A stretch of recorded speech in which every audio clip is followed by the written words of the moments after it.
Hi YouTube, it's the 27th of the 10th, 2011. And there's been a big snowstorm in Denver, Colorado, USA.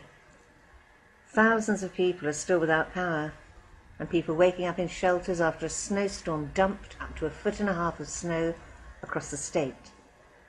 A Colorado State University student was hospitalized after a tree branch fell on her. Officials say her injuries were not life-threatening. The state's largest utility, Xcel Energy, said about 58,000 customers were still without power Thursday morning after snow snapped power lines. The Red Cross set up shelters in Loveland, Greeley, Windsor and Longmont. Xcel says most customers will have power by Thursday afternoon, but it will be Friday before all power is restored. The Colorado Department of Transportation said US Highway 6 is closed over Loveland Pass, with chain laws in effect over most mountain passes.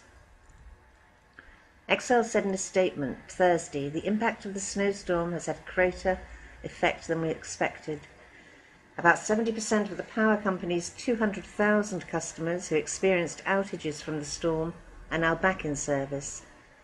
Northern Colorado got most of the snow on Wednesday. Greeley picked up about 1 foot and Jamestown received more than 18 inches.